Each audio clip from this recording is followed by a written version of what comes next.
But first, let's turn to an old friend here. It's the Saab 900.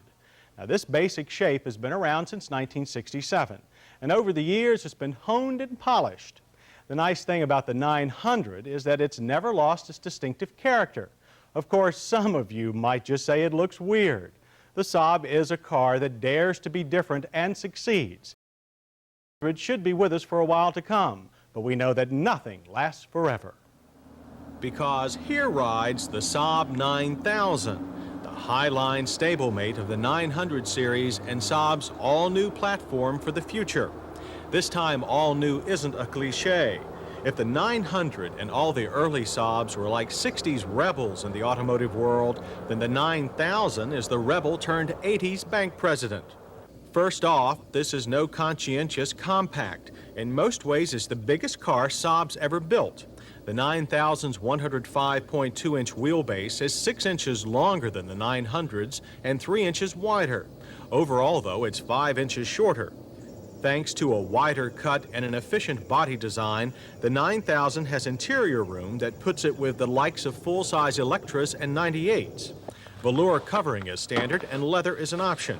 There's lots of leg room and plenty of seat support for passengers, front and rear. Entrance is easy thanks to very wide and tall doors. It's obvious this is a car meant to please buyers who are looking for careful car design. So you get other smart features too. Deep storage wells and all doors. It keeps being safe from being a pain in the neck. And you don't have to search under the dash for a fuse panel. It's neatly placed just inside the glove box. And how about this blackout space on the windshield? It blocks any glare that tries to sneak between the sun visors. The dash is one of the best in recent memory. All the controls fall, as they say, readily to hand. And that includes the standard 5-speed shifter. And while we're on the subject, it's smooth and fairly precise. Saab's best yet. A 4-speed automatic is an option. The analog gauges are backlit, with data for water temperature, turbo boost, and fuel. A digital readout covers voltage and fuel used as part of its trip computer functions.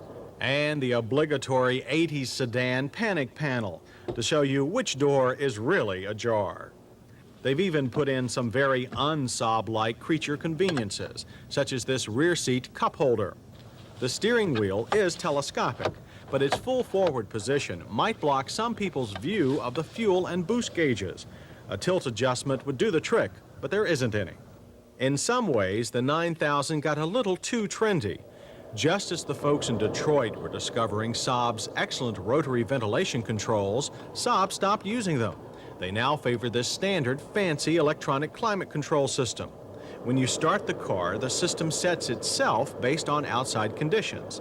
That's nice, but our personal preferences meant constant resetting, and there's no way to turn the system off completely.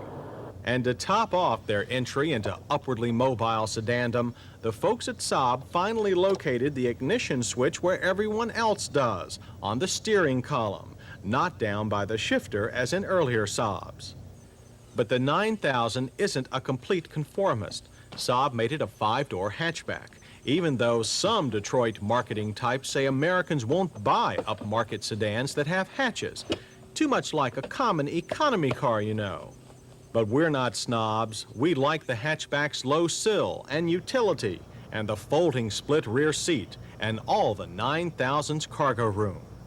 Around front, the hood opens like most cars. Again, unlike past Saabs that opened clamshell fashion. But there is a familiar Saab design under the hood, even though it's now been turned sideways. The 16-valve 4-cylinder with turbocharger and intercooler. The 2-liter engine makes 160 horsepower and 188 pound-feet of torque. Our 5-speed Saab with 5 doors, luxury and all, beat the numbers we got last year with the Saab 900 Turbo 16. The quarter mile took just 16.2 seconds with a final speed of 87. 0 to 60, just 7.6 seconds. 40 to 55 passing time was an amazingly short 3.6 seconds in third gear. The 9000 has McPherson struts up front rather than the typical Saab coil spring A-arm setup. At the rear, there's still a solid axle, as on the 900, with all sorts of locating links and an anti-sway bar. The result is the usual Saab solidity. Body roll is minimal, and the steering is so precise that you forget it's power assisted. The Saab 9000 is further proof that an all-independent suspension is not necessary to make an amazingly fine handling front drive car. Brakes were almost as impressive. The four-wheel disc setup showed a bit of rear lock, but the pedal was easy to modulate. Our Saab stopped straight and in a very short average distance, a remarkable 102 feet from 55. When it's not stopping, the 9000 has a fairly supple ride out on the highway. EPA rates the Saab 9000 Turbo at 21 city, 28 highway.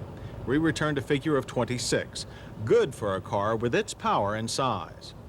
The 9000, born from a joint effort between Saab, Fiat Lancia, and Alfa Romeo, hit us just right in a lot of ways. It feels solid and safe, perhaps more than any other front-drive sedan. It's carefully designed for all its missions, with well above average performance, luxury, and utility. And the few items we cared less for, well, the Saab 9000 could do with a simpler-to-adjust automatic climate control. You know, one you could turn off when you wanted to. And the steering wheel should tilt as well as telescope, so all gauges are clearly visible for all drivers.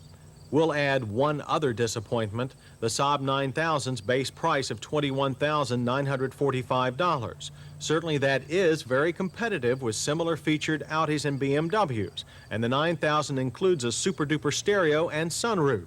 But that price will put it out of sight for many a long-time Saab loyalist.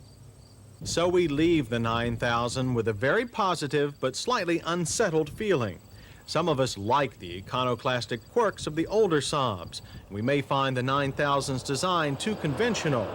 It is superior in function to all Saabs before, so by definition, it is to almost every other car too.